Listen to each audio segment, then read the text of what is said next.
ya se sumará sobre esta conversación.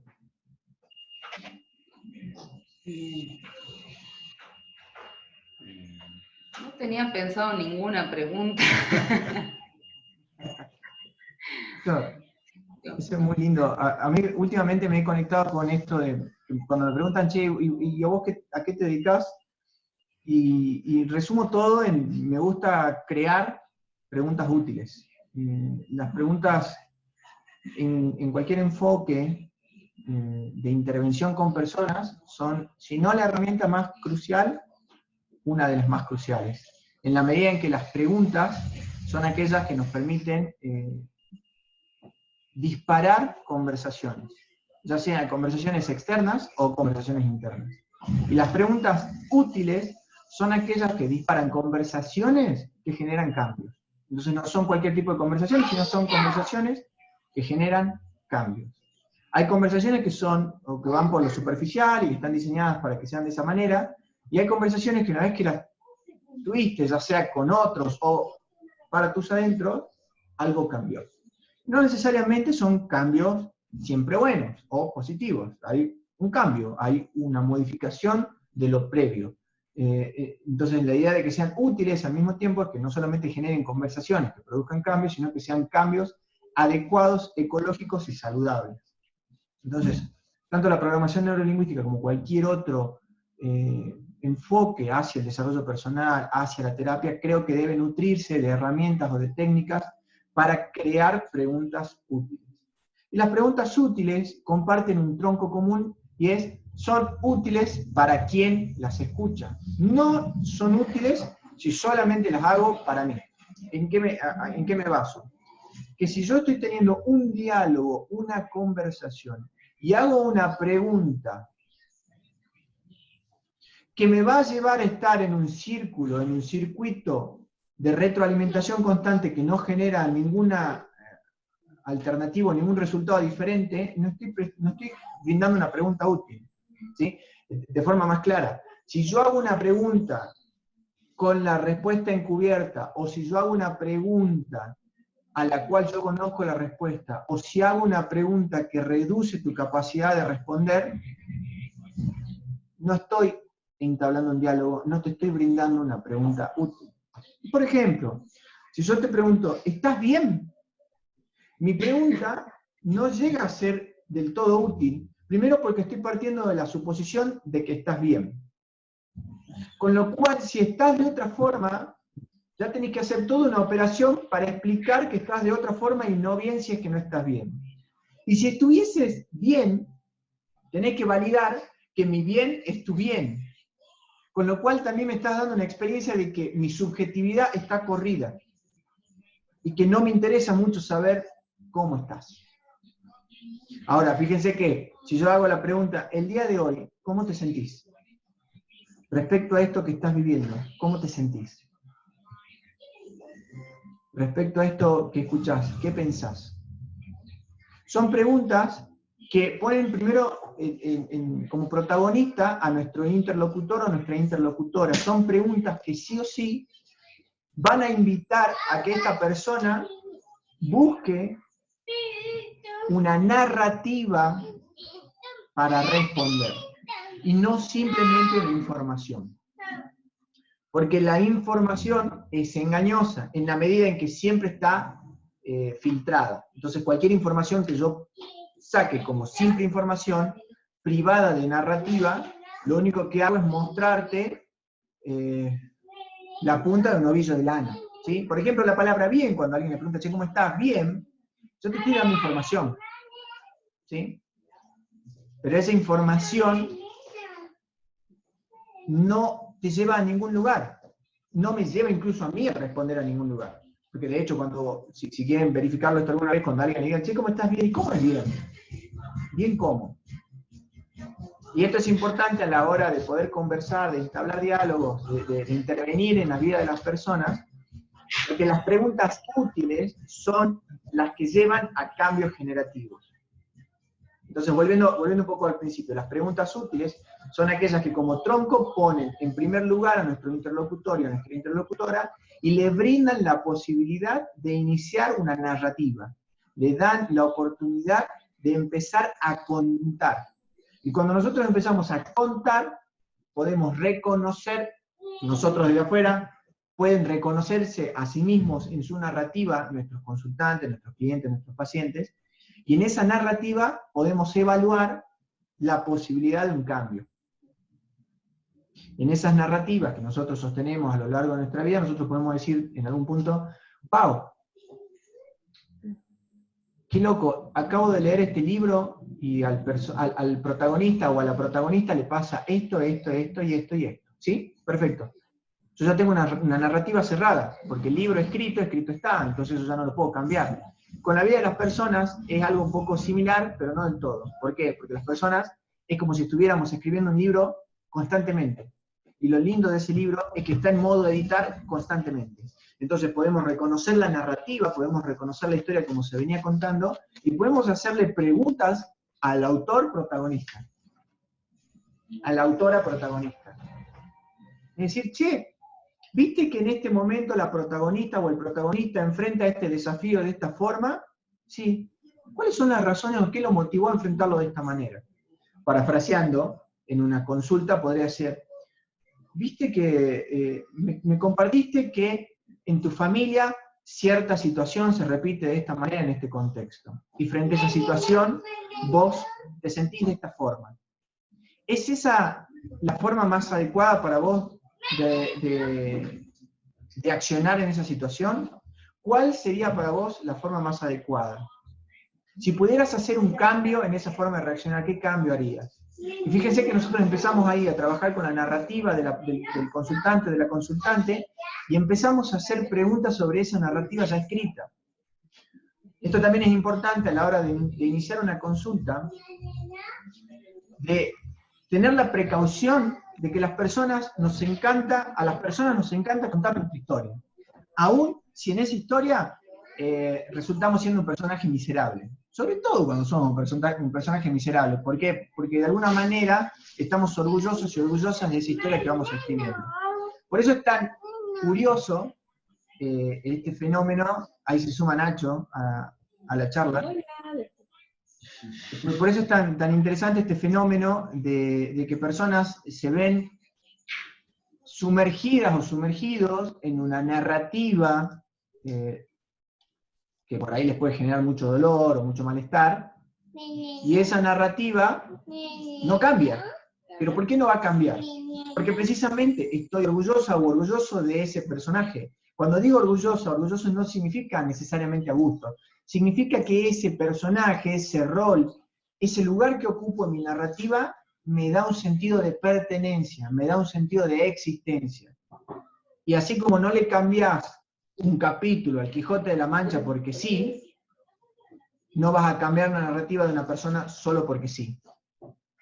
Así como cuando a nosotros no nos gusta un libro, lo dejamos de leer, no le escribimos al autor y le decimos, disculpa, por favor, ¿podrías cambiar el libro que escribiste porque a mí no me gusta?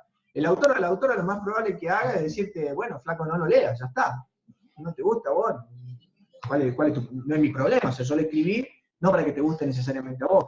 Y las personas no necesariamente construyen su vida para que nos guste a nosotros. Cuando somos facilitadores de cambio, cuando somos creadores de preguntas útiles, estamos ahí para ayudar a esos autores y autoras de historias de vida a hacerse tal vez esas preguntas que no se estaban haciendo mientras construían o escribían esa historia. No para que nos guste a nosotros. ¿Me explico? Muy buen aporte. En ese sentido, sí, tal cual. Este orgullo al que yo me refiero lo podemos definir como nuestra identidad y nuestro sentido. ¿Sí? Es como esa sensación de que yo soy este personaje en esta historia. Y sobre todo cuando es una historia que tiene colaboraciones externas, hablando de las historias que vamos heredando, hagamos de cuenta que nosotros entramos a la vida en una saga de distintos volúmenes, y ya viene gente escribiendo la historia. Y nosotros entramos en esa saga, y somos un personaje más en esa historia. Entonces, cuando nosotros como facilitadores queremos brindar opciones para escribir una historia diferente, sobre todo en aquellos consultantes que dicen, che, parece que esto que yo estoy viviendo ya no me hace tan bien, está bueno también tener presente esta saga que viene por detrás, y no cambiar de golpe. Imagínense si Harry Potter se transformaba de golpe en una historia de Stephen King. O sea, era como, wow. No iba a haber una relación, iba a haber una disrupción tan grande que todos aquellos que busquen un sentido en ese sistema se iban a ver desconcertados. Entonces, muchas veces las personas consideran que para hacer cambios tenemos que también verificar que ese cambio no atente contra ellos en un sistema más grande. Hay posibilidades de ir haciendo variaciones y cambios ecológicas, y ahí volvemos del principio de la charla. Intervenciones saludables, sustentables, sostenibles en el tiempo, sean perduraderas y ecológicas. Entonces, ahí es una intervención sostenible, ¿no? Ahí Sunilde nos pone, en psicopintura las preguntas útiles se llaman preguntas inteligentes. Excelente, excelente. Ven cómo vamos a ir acá en este sentido, en distintas prácticas, en distintos enfoques, vamos a tener aproximaciones que van hacia el mismo lugar, pero tienen distinta cara. Entonces, bueno, a ver, en tal intervención, nosotros a eso le decimos esto, y acá hay que nutrirse, ¿no? Y acá tocando de oído, exactamente, te iba a preguntar justo eso, ¿qué es psicopintura? ¿Querés que te abra el micrófono, Sunilde, para que puedas comentarlo verbalmente? Perfecto, dame un segundo.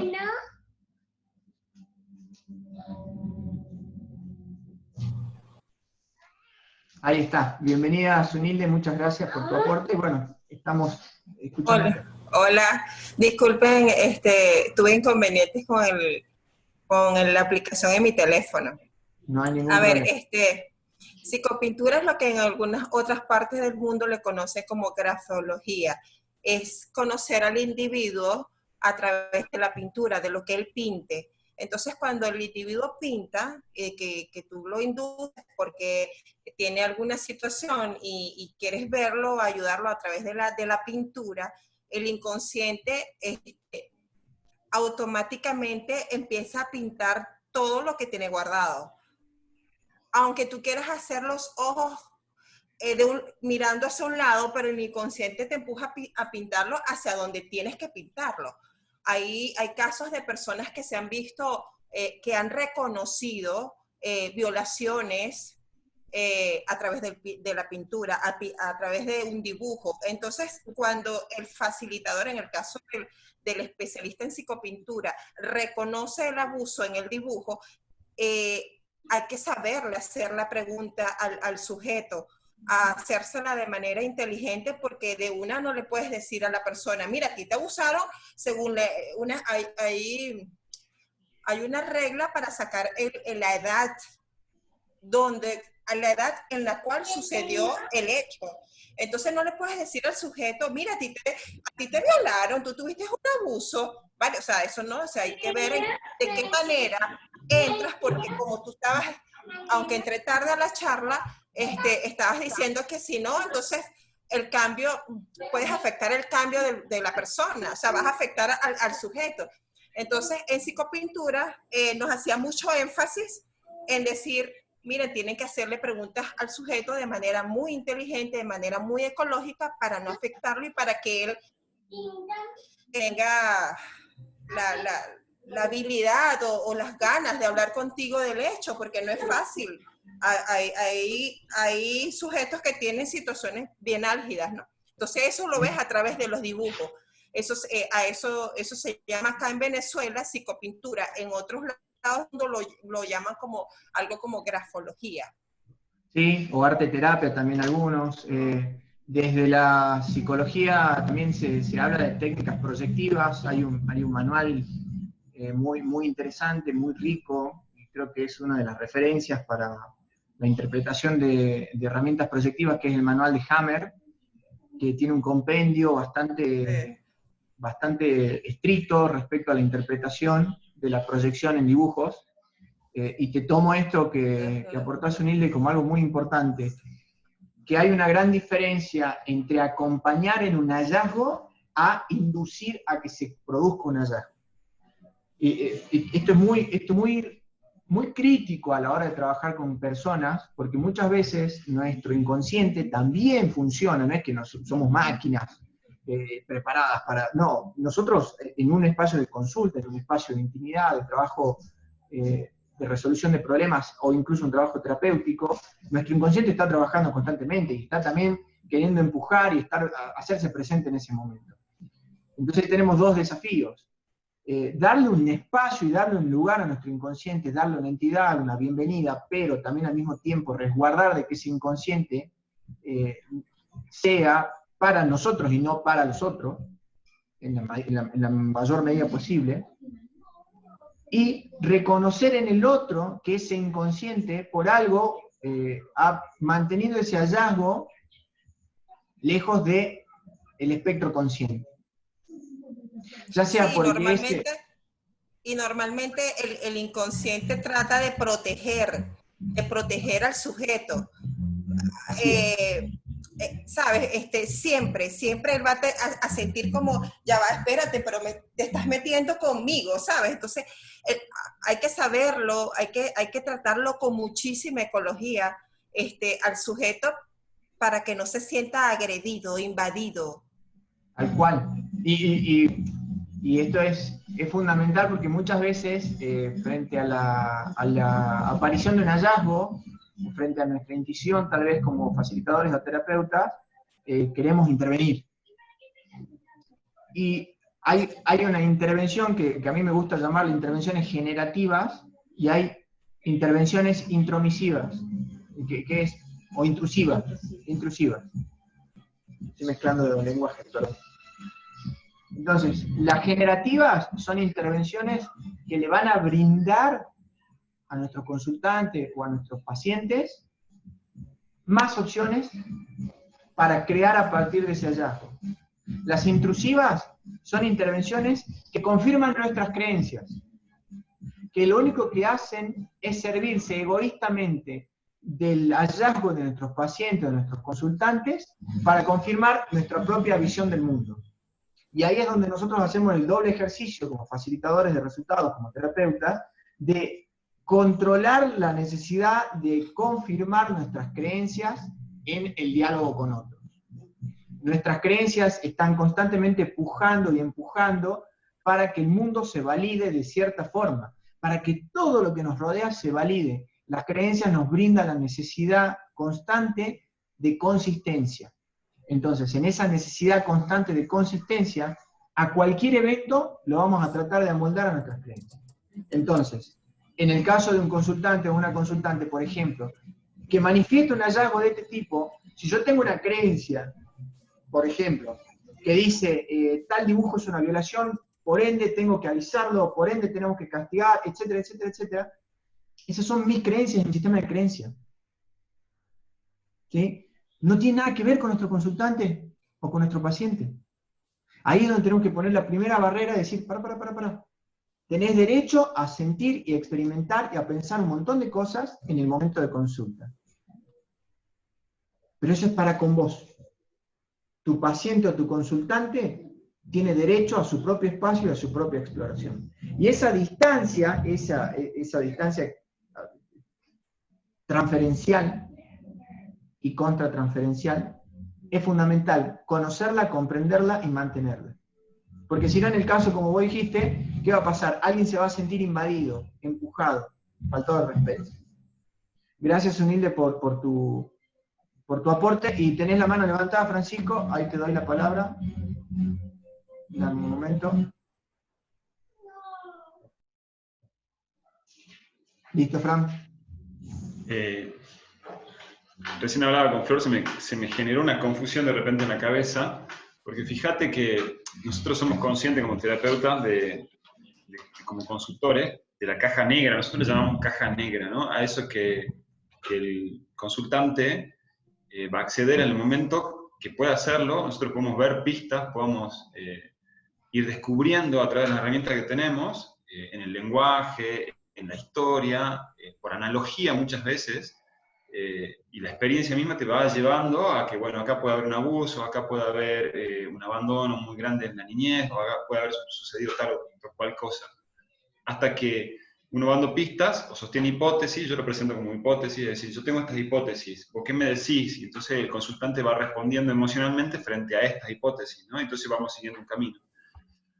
Lo que vos decías es muy interesante porque desde nuestra formación, la primera vez que lo escucho, nosotros hablamos mucho de conciencia, el consultante viene a tomar conciencia, pero ¿cuánta más conciencia tiene que tener un consultor para no caer en sus creencias, para no guiar la consulta hacia lo que él piensa que es el paradigma, ¿no? Yo pienso que esto tiene que ser así.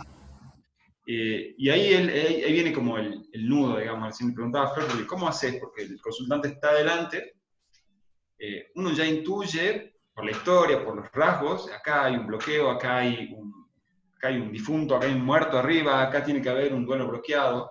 Y uno va indagando y el consultante como que la va esquivando y vos sabés que, bueno, quizás sea mucho más de lo que yo intuyo.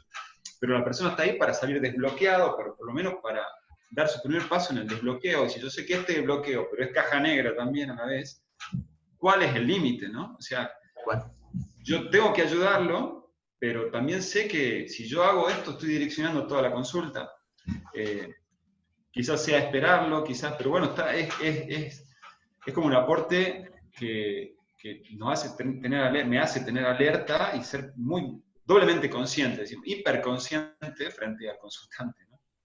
Hagan de cuenta, gracias Fran por ese aporte, y hagan de cuenta que nosotros en consulta somos un cirujano haciendo una operación de corazón, ¿sí? Claro. Tenés dos opciones: reconocer que tenés el pulso para entrar a hacer esa operación, o reconocer que ayer te empezó a temblar la mano. Entonces vos podés entrar a hacer ese trabajo y que salga bien o que salga mal, pero vos ya te diste cuenta que ayer te temblaba la mano. ¿Qué quiero decir con esto? Todas nuestras intervenciones parten de nuestra persona. Entonces el primer desafío es cuidar nuestra persona. Mientras nuestra persona, hablando de nuestra persona, de nuestro juego interno, de nuestra conciencia hacia nosotros, se mantenga de alguna forma en armonía, en congruencia, y nosotros conozcamos todas nuestras creencias operativas, nosotros reconozcamos nuestra propia visión del mundo, esa propia visión del mundo no va a estar pugnando constantemente para validarse. Vamos a bajar la necesidad de estar validando nuestra forma de ver el mundo. ¿Qué quiere decir? O ¿cómo lo hago yo? Yo tengo una práctica personal que me ayuda a trabajar con clientes, que me ayuda para vivir, y es: todo es una mentira a la cual yo tomo como verdad. Entonces, mientras esa verdad a mí me sirva, yo la voy a seguir sosteniendo. Cuando esa verdad me deje de servir, voy a transformarla. Pero parto de que todo es una mentira y me tranquilizo con eso. ¿Por qué? Porque en la medida en que yo busque una verdad, me voy a topar con más mentiras. O voy a encontrar que mi verdad era también una mentira. ¿Qué quiere decir? Nosotros como consultores, como facilitadores, como terapeutas, tenemos que partir de nuestra noción de falta, vacío y de incompletud, si se quiere. Tomemos el concepto de incompleto. Entonces, una rueda que le falta un pedazo, sigue siendo una rueda, pero sin un pedazo. ¿Qué quiere decir? Que cuando ruede, va a ser un salto, va a ser un bache, en algún momento se va a frenar. Lo que es importante es saber dónde está ese pedazo que falta. ¿Para qué? Cuando estés andando, sepas que al cuarto de giro va a saltar. ¿Qué quiere decir entonces en la consulta? Que hay ciertos problemas, ciertos motivos de consulta que en nosotros van a despertar un desequilibrio de creencias y de identidad. Y frente a esos motivos de consulta que nos presentan un desequilibrio de identidad o de creencias, hay que poder derivar. ¿Por qué? Porque cuando no derivamos aquello que nos compromete o que va derecho a nuestra falta, a nuestro vacío, ahí es cuando nos metemos de lleno en la historia de nuestros consultantes, de nuestros pacientes, y los aprovechamos para trabajar en nuestros propios problemas, por un lado. Por otro lado, desde la programación neurolingüística ejercitamos la observación fenomenológica. Entonces es muy difícil para nosotros partir de supuestos o hipótesis. Lo que sí hacemos es reconocer ciertas macroestructuras de funcionamiento, no de contenidos. Y en esas macroestructuras de funcionamiento lo que podemos diseñar como interventores, como coach o como terapeutas son pasos o secuencias de cosas que van a suceder, pero de las cuales yo no sé cuál es el contenido que va a aparecer. Mientras más curiosos y creativos nos paremos frente a ese proceso, más y mejores hallazgos va a tener nuestro cliente y nuestro consultante. Si tenemos formación en psicología, psicoterapia o psicoanálisis, ahí sí este tipo de enfoques o de disciplinas se nutren de presupuestos más estrictos. Estas disciplinas sí buscan construir casos o cuadros arquetípicos para responder en la mayoría. Son enfoques. No me parece que ninguno es ni más ni menos. Ahora, para partir desde arquetipos prefigurados, hay que tener una formación mucho más estricta. Cabe decir que aquellas personas que se formen en psicoterapia, en psicología, o en psicoanálisis, en cualquiera de las, sí, tienen más estricta formación en encontrar esto que ellos describen de cierta forma. Es como que se forman en el diagnóstico. Nosotros, si bien partimos de un diagnóstico o de una apreciación de situación, nosotros, sobre todo yo cuando trabajo en una sesión de coaching, lo primero que trato de hacer es establecer un marco problema para transformarlo en un marco solución. Entonces, en el caso personal mío, de mi intervención, no recurro mucho al contenido, porque el contenido siempre es engañoso e incompleto. Entonces, como el contenido siempre es engañoso e incompleto, basarme en el contenido me aumenta las posibilidades de que mi intervención sea engañosa e incompleta. ¿Qué es lo que podemos hacer entonces para poder preservar ese espacio? Primero, reconocer que entramos como facilitadores, como disparadores de conversaciones. Por eso hablaba de las preguntas útiles. Yo me dedico a hacer preguntas, no a responderlas. Podemos construir una respuesta juntos, es distinto. Pero yo no voy a ser el chivo expiatorio de tus respuestas. Las preguntas te las haces vos, o yo te ayudo a que te hagas las preguntas, y las respuestas las encontrás vos. Y hay respuestas que de por sí sola, al crearse, encontrarse o aparecer, generan cambios, incluso efectos terapéuticos. Yo no las puedo responder. Aun cuando sepa cuál es la respuesta. Y acá tomo el ejemplo de los simuladores, que estuve viendo de vuelta toda la serie. Los simuladores sabían cuál era la respuesta, pero nunca la daban de entrada. ¿Qué es lo que generaban? Todo un contexto lo más aproximado posible a la respuesta que ellos consideraban que era la cierta. Cuando vos ves la serie, si es que no la vieron, se las recomiendo. Sunil, hay una serie que se llama Los Simuladores en Argentina, que es muy buena. Es vieja, pero es muy buena, si después puedes buscarla. Sin spoileártela mucho, pero todos sus planes tenían una estructura. Ninguna vez, en ningún momento, ellos dicen que su plan no va a fallar. Pero lo diseñaban, ¿cómo? Hacían un proceso de investigación, hacían un proceso de definición de situación, buscaban los elementos y los recursos, y siempre, siempre, siempre se aproximaban a hacer cosas que estaban en su alcance para generar el efecto que pretendían generar. Entonces nosotros como terapeutas, como facilitadores, lo único que tenemos que hacer es estar atentas o atentos a tener a disposición todos los recursos disponibles para conducir a nuestro consultante al resultado global, que es, a ver, si vos tenés un espacio de consulta o de terapia, se presupone que ese espacio de consulta o terapia está diseñado, está dispuesto para que la gente que entre ahí genere un cambio terapéutico, genere un cambio de salud, genere bienestar que antes no estaba en su vida. Entonces, si eso es el primer... ¡Wow! Ese es el chancho dando su aporte. Si queremos generar entonces ese cambio, tenemos que estar conscientes de que todo lo que hagamos en ese espacio va hacia ese lugar, y no hacia otro. Perfecto. Genial. ¿Me expliqué? Gaby levantó la mano también, pero justo se fue. Gracias, Fran, por ese aporte, y me parece muy válido. Bueno, y ahí viene Gaby a compartirnos su aporte. Creo que podés hablar y tenés el micrófono ahí. Bueno, ¿me escuchan? ¿Me escuchan? ¿Hola? ¿Se escucha? Sí. Sí. Bueno, ya me olvidé lo que iba a preguntar. No, básicamente era como un comentario en realidad, ¿no? Esto de que es muy tentador pasar el límite de la intervención, ¿no? Por eso me parece importante lo que preguntaba Francisco, porque estamos casi siempre posicionados en un lugar de que Lacan llama sujetos supuestos al saber, o sea, nuestros clientes, nuestros pacientes suponen que nosotros sabemos y que conocemos cuál es la respuesta y cómo es el modo correcto o más adecuado de proceder, ¿no? Entonces nos ubican en un lugar de saber. Desde ese lugar tenemos que actuar con mucha responsabilidad, pero ahí, bueno, la tentación siempre está, hasta esto que vos decías, Franco, ¿soy yo quien va a dar respuestas o quien va a acompañar en las preguntas? ¿No? Me parece que eso es importante definirlo y delimitarlo. También aprovecho para preguntarte qué pensás al respecto, o sea, qué sería lo más conveniente. Entiendo que muchas cuestiones que queramos hacer con nuestros clientes van a tener que ver con cuestiones no resueltas nuestras, ¿no? Y de intrusión, una cuestión más intrusiva que otra cosa. O de querer ayudar quizás, pero excediendo cierto límite. Entonces yo lo que pregunto es, ¿hasta dónde puede llegar la intervención?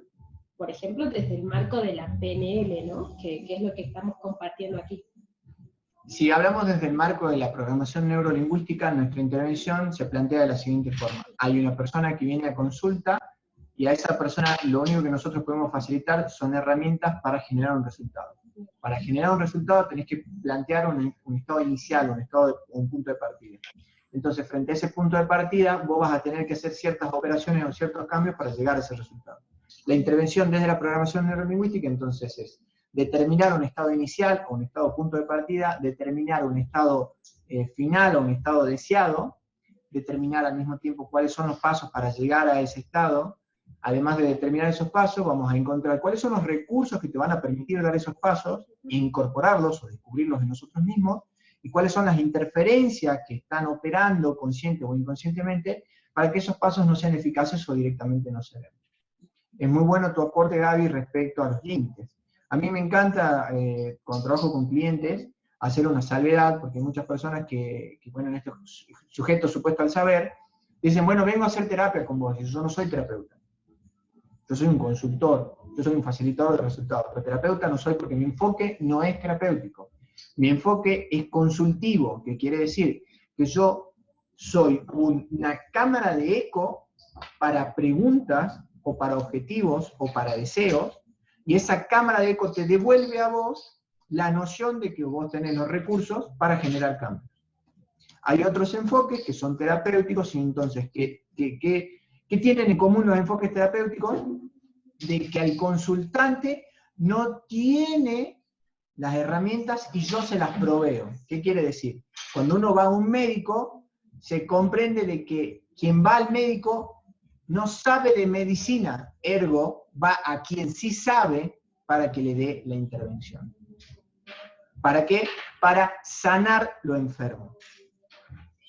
Usualmente esto es conceptualmente esto es lo terapéutico, ¿sí? Esa posibilidad de sanar lo enfermo. Y desde la PNL hablamos muy bien, como lo pone aquí Gaby, de consecuencias terapéuticas, pero no es un enfoque terapéutico, al menos esa es la limitación que hago yo. Esto es una apreciación personal y profesional. Hay otros profesionales de la PNL que sí lo consideran terapia y que lo equiparan a otros enfoques terapéuticos. Yo lo respeto, no lo comparto, salvo que tengas de base formación terapéutica y la enriquezcas con programación neurolingüística, pero la formación terapéutica comprende a las personas, al hombre, tiene una noción de hombre enfermo. ¿Me explico? Nosotros desde la PNL no partimos de una persona enferma, partimos de una persona que tiene un objetivo o que quiere tener objetivos y cumplirlos, para lo cual va a encontrar cosas que lo ayudan a cumplirlo y cosas que no ayudan a cumplir esos objetivos. La PNL lo que genera son herramientas para hacer cambios, vale decir, herramientas para que donde no puedes cumplir tus objetivos los empeces a cumplir, y donde no cumplís tus objetivos sepas más o menos, en el caso personal tuyo, cuál es la intención de no cumplir con esos objetivos. ¿Me explico? Entonces, no sé si esto responde a tu pregunta, Gaby, pero es básicamente esto. Es importante establecer un límite, un framing, un encuadre, y decir, bueno, yo tengo estos límites, y tengo que trabajar en base a esos límites. Y dentro de estos límites, estos son los resultados que vos podés encontrar o generar en este espacio. Y eso a mí me parece fundamental por una cuestión ética, sobre todo en prácticas que no tienen una regulación social. Hay muchas personas que lamentablemente en esto de sujeto supuesto al saber, han caído en manos de otras personas que también tienen sus rotos y descosidos y terminaron haciendo más mal que bien. Porque, a ver, no es solamente un problema de la pseudociencia o de los enfoques alternativos, es también un problema de las disciplinas y de las prácticas validadas. Hay un montón de casos de terapeutas o de médicos que lamentablemente actúan más desde su oscuridad que de su luz. Pero bueno, esto también volvemos un poco a lo que dijo Francisco. Hay que ser consciente de que somos seres complejos, primero, y que tenemos la habilidad de echar luz y de echar oscuridad. Entonces hay que partir de eso, es decir, bueno, todo es una mentira de la cual yo voy a construir una verdad para funcionar, y esa verdad está teñida de luz y de sombra. Entonces en cada intervención yo tengo que ver qué estoy arrojando, más luz o sombra. Y eso va a marcar también mucho del resultado de nuestra intervención. Y mientras más sombra tiramos, tal vez es porque estamos necesitando más luz, y cuando necesitamos más luz como terapeutas, como facilitadores, es porque es hora de cuidarse. Es hora de hacer un proceso de introspección, de cuidado, de análisis, de consulta propia con algún otro colega, para poder salvaguardar nuestra intervención con otros. Está genial, genial, me parece genial. Sé que hace rato que nosotros venimos pensando cuál es realmente nuestro enfoque, y de hecho, al principio, esto se consideraba una terapia, y nosotros decidimos cambiarlo como consultores. Porque en realidad, y ahora, como vos dijiste, internamente iba ordenando algunas cosas, realmente nosotros, por más que la persona puede llegar con un síntoma físico, una enfermedad, en algunos casos, sabemos que la solución no es una herramienta que yo le puedo dar para que cure esa enfermedad, sino es el encuentro interno, digamos, es guiarlo a las herramientas propias de la persona, que es encontrarse, ni siquiera está enferma la persona, a ver, convengamos que la enfermedad es una información para nosotros. Entonces, vos necesitas sanar esa información o alcanzar ese objetivo encontrándote, que se sane realmente, a ver, que haya un cambio físico, orgánico, es como accesorio al final, porque el proceso es interno, ¿no? Esa es nuestra mirada, y ordenar un poco esto, personalmente es muy importante, porque realmente yo soy un consultor, yo no tengo otras herramientas que las que tiene la persona. Yo lo único que hago es reflejar, espejar, ordenar un poco, y que la persona se lleve lo mejor para hacer el cambio interno. Así que estuvo genial, me gustó mucho poder ordenarme con esto. Excelente, excelente, y partir de eso, de ese supuesto es necesario, es un acto de amor, porque esta pregunta que ustedes me decían hace rato, ¿cómo hacemos entonces para cuidar que nuestras creencias no influyan? Y lo primero que tenemos que hacer es trabajar con nuestro ego para marcarle a nuestro ego la cancha, decir, flaco o flaca, este es tu rol, ningún otro. Ningún otro. ¿Querés tener otro rol? ¿Querés llegar a otra profundidad? Bueno, pagá subjetivamente el proceso de habilitarte para otra profundidad. Entonces, si querés ser un terapeuta y querés que te llamen terapeuta, pagá subjetivamente el proceso que demanda que seas considerado un terapeuta o una terapeuta. Porque si no, cualquiera en la calle puede adjudicarse la habilidad terapéutica y decir, yo soy un terapeuta, yo sano, soy un médico brujo, y está perfecto. Y ahí tomo lo que había aportado Zunilde al principio, que la creencia más difícil de cambiar es la creencia de la fe. Independientemente de cuál creencia, las creencias son difíciles de cambiar. Tal vez la de la fe la reconocemos como más totalitaria, es una creencia muy grande que da sentido a la vida. Pero las creencias, como expresión de un conjunto de ideas que dan sentido a nuestra realidad y a nuestra percepción, son estructurantes. Entonces, hay muchas de esas creencias estructurantes que, tomando una explicación de la fenomenología, tal vez desde lo más psicoanalítico o de la psicología, hay personas que construyen creencias en un nivel en el que muchas otras personas no podemos construir. ¿Qué quiere decir? Las creencias que construimos los que son así catalogados como neuróticos no son las mismas creencias que van a construir aquellos que son reconocidos como psicóticos, por ejemplo, ¿sí? Ahora, nosotros también, esta precisión nos sirve únicamente para decir que cada persona construye creencias y las construye de distinto nivel de complejidad. Si hay alguien que ha construido la creencia de que es Dios y sana, ¿qué es lo que va a suceder? Va a actuar en consecuencia. Lo más lindo de todo que tienen las creencias es que son comunitarias. Entonces, donde hay alguien que dice yo soy Dios y sano, va a haber feligreses que dicen he encontrado a Dios, me voy a sanar con Dios. ¿Me explico? Entonces, acá el resguardo que hay que tener es, ¿cuál es mi sistema de creencia? ¿Cuál es el sistema de creencia que yo estoy comunicando, que yo estoy dejando a la comunidad? Y al mismo tiempo, ¿a quién estoy convocando a través de ese sistema de creencia? Porque ahí es donde nosotros empezamos a ponernos límites para la intervención. Es decir, bueno, este es mi sistema de creencia, esto es lo que yo estoy sosteniendo, y no me voy a ir de otro lugar, no porque mi creencia sea la mejor del mundo, sino porque si yo trabajo con mi creencia voy a poder convocar y trabajar con las personas adecuadas, y esas personas que vengan van a ser adecuadas porque van a poder encontrar los resultados que quieren. Es innecesario caer a una consulta psicoanalítica pidiendo que te alineen los chakras, y viceversa. No porque una sea mejor o peor, sino porque estamos hablando de dos macrosistemas de creencias que están tratando de mezclarse siendo agua y aceite. Entonces, en este sentido, como vos bien lo dijiste, marquemos la cancha, marquemos el límite. No juguemos a decir, yo intervengo desde acá.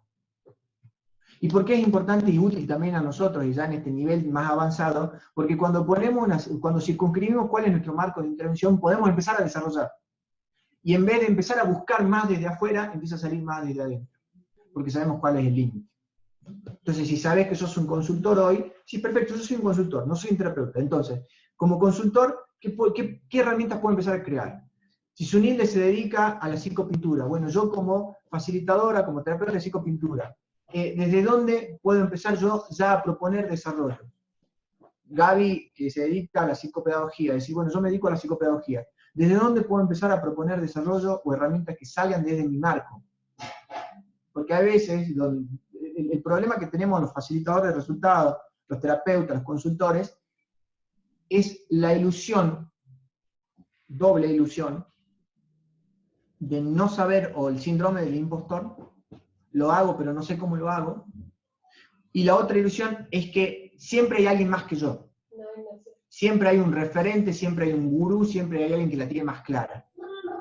Entonces nos ponemos detrás de esa persecución infinita de saber o de hacer el curso, de hacer la formación, pero no porque estemos desarrollando algo para nosotros, sino porque estamos reafirmando esa creencia de que nos falta. ¿Me explico? Y hay una gran diferencia entre decir me falta para crear a me falta porque no sé. ¿Me explico en ese aporte? Me encanta, sí. Es como, es eso dentro de los consultores en decodificación. Es como la muletilla constante, es siempre lo que llega, ahí lo agarro, y es porque hay un vacío interno enorme, y porque no está marcada la cancha, porque no sabemos hasta dónde damos, ¿no? Realmente, ¿qué abarco? ¿Qué hago? Entonces sale un curso de esto y lo hago, sale de aquello y lo hago. Yo pensaba esto mismo el otro día, pero lo pensaba más porque quizás, bueno, nuestro trabajo no está encuadrado de manera de una disciplina, como una disciplina, ¿cómo sería? Tradicional o académica, digamos, no tiene ese marco, ¿no? Entonces como queda disuelto y está en nuestro vacío, y bueno, y ahí está, entonces lo que venga, llega y entra. Bueno, ahí entonces tenés, tal vez, pienso yo, y en la conversación ahora en este espacio, tenés una oportunidad de tomar la posta y empezar a delimitar ciertos espacios. Y decir, bueno, a ver, ¿es la consultoría en decodificación una ensalada o es una ensalada César? Porque una cosa que es una ensalada y otra cosa que es una ensalada César. La ensalada César tiene estos elementos. ¿Sí? Y una ensalada puede ser cualquier cosa a la que mezclas más de 2 ingredientes. Entonces, me explico, yo sé que la PNL es una ensalada que tiene esto y estos ingredientes, no tiene otra cosa. Si yo ya le empiezo a poner más ingredientes, y ya estoy hablando de otra cosa, pero no de programación neurolingüística. Y esto es importante, ¿por qué? Porque primero hay que conocer bien cuál es nuestro marco de acción, para después introducir innovaciones. ¿Qué es lo que yo estoy observando hoy por hoy? De que hay una pugna muy fuerte por construir innovaciones, por hacer alternativas, pero no se están robusteciendo los marcos de referencia, no se les está dando rigurosidad, no se está apostando a tener un tronco fuerte desde donde crecer. Entonces empiezan a haber menjunje y mezcla de un montón de cosas que confunden más que guían.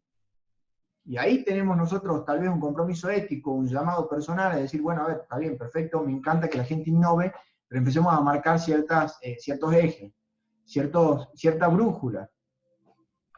Porque imagínense, si a nosotros nos genera angustia no tener una brújula, ¿cómo ese efecto se puede trasladar en nuestras consultas? Y qué casualidad, porque justamente la psicopedagogía, incluso siendo una disciplina incluida dentro de los circuitos socialmente validados, académicos, todavía está haciéndose preguntas profundas de su constitución. La PNL tiene detractores por todo el mundo y al mismo tiempo tiene mucha gente que le gusta y que está tratando de incluirla en otros espacios. Supongo yo que la consultoría en decodificación también, supongo yo que la psicopintura también. Entonces, es eso, a ver, ¿qué le podemos proveer nosotros como desarrolladores a nuestra disciplina?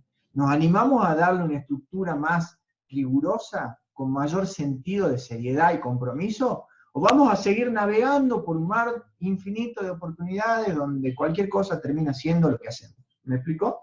Y ahí es muy importante porque acá es una creencia mía, personal, en que si bien cualquier persona puede creer lo que quiera, no es ético convocar a cualquiera para hacer lo que a vos se te mete en la cabeza. No es ético. Te puede salir bien, pero te puede salir muy mal. Podés recibir en consulta a una persona que tenía una estructura psicótica de base y se desencadena con una intervención innecesaria o inadecuada porque vos creías que esto se hace así o porque tal enfoque dice que, cuidado, la subjetividad humana es compleja y como compleja hay que tener precauciones para intervenir en esa complejidad.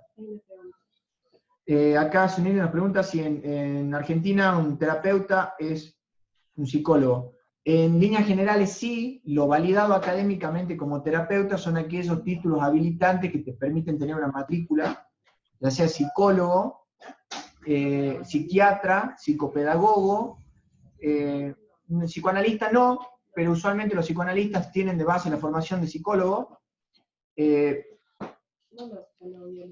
fonoaudiología, son todas aquellas, para que te des una idea, son todas aquellas profesiones validadas académicamente que permiten tu inclusión en el sistema de salud, ¿sí? Entonces, toda profesión que permita tu inclusión en el sistema de salud es una profesión que está orientada o que tiene un enfoque terapéutico, desde un dentista hasta un psicólogo, ¿sí? Si no te incluye en el sistema de salud, pueden haber dos razones. Que sea una disciplina no validada, ¿sí?